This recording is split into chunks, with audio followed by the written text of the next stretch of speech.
Vous avez 18 minutes pour réaliser ce défi. Ça va? C'est parti!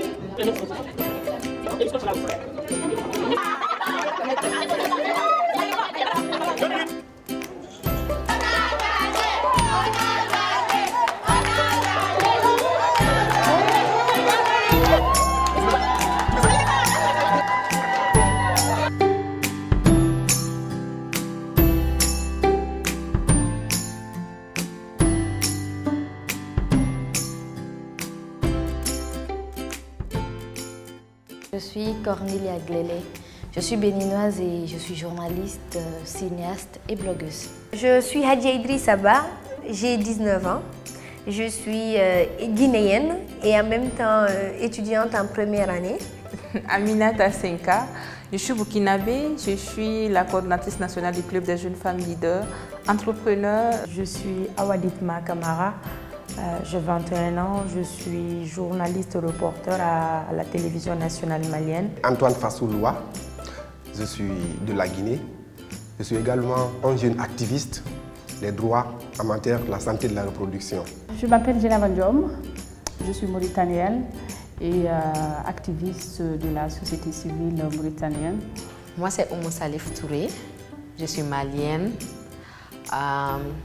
Je suis jeune leader de la société civile pour la santé de la reproduction et la planification familiale, mais aussi sur toutes les questions sur les violences basées sur les genres, les mutilations génitales féminines, parce que ce sont des causes qui me tiennent à cœur personnellement, parce que je connais beaucoup de victimes et j'ai aussi été victime, j'ai beaucoup de droits qui ont été violés.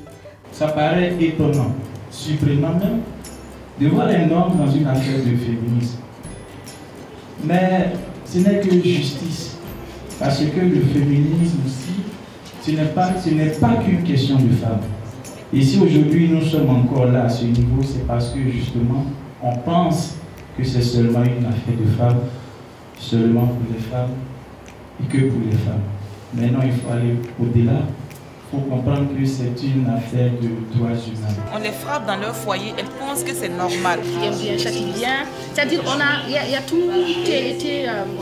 il y a des argumentations religieuses, des argumentations sociales et entre autres.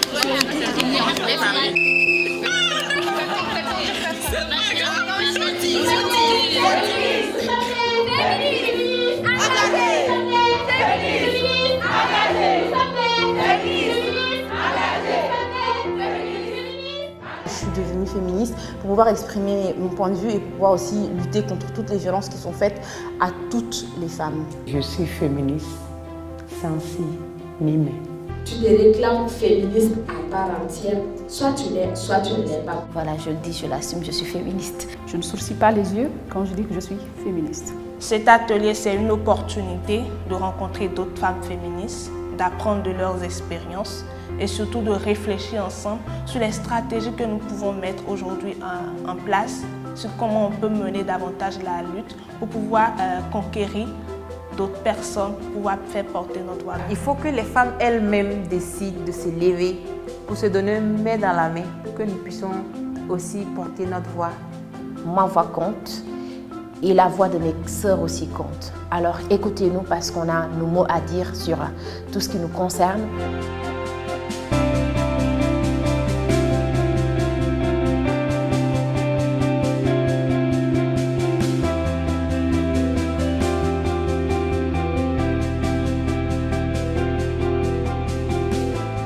Les femmes ont le choix de décider si elles veulent porter des enfants ou pas. Très tôt, j'ai eu cette conscience. L'accès à l'éducation complète à la sexualité pour chaque adolescent et jeune.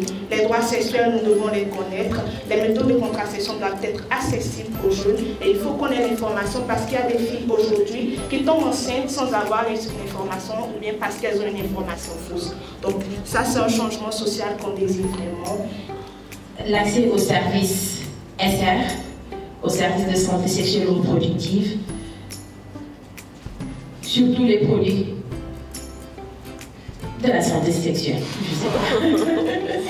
Et nous portons ce combat pour que nos autorités puissent décider parce parce que c'est notre avenir. Nous avons le droit de décider de notre corps. Il ne suffit pas seulement d'envoyer la fille à l'école, mais il faut s'assurer que la fille reste à l'école. Éduquer les filles aujourd'hui, c'est lancer un cercle vertueux d'éducation de génération en génération. Ce que je suis aujourd'hui, c'est l'éducation qui me l'a donnée, l'éducation que mes parents m'ont donnée, l'éducation que l'État m'a donnée. Mais j'aimerais que toutes les femmes soient éduquées. Moi, je ne veux pas être l'une des rares femmes mathématiciennes sur le continent. Je veux être une femme mathématicienne parmi tant d'autres sur le continent.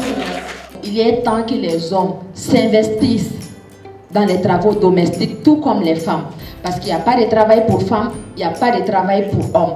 On est tous égaux. Il est temps aussi que les femmes gagnent les mêmes salaires que les hommes. À travail égal, salaire égal. Merci. Vous, décideurs, acteurs de la société, si nous devons combler ce fossé, ce grand écart qui existe entre la femme et l'homme, nous avons plus que jamais besoin de l'accompagnement financier.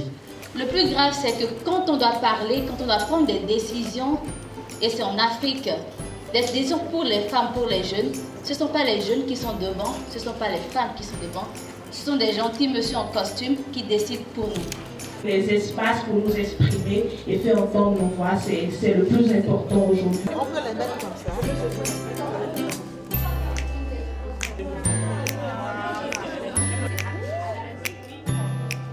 Est-ce que vous avez vu ces prototypes qui sont sur les tables?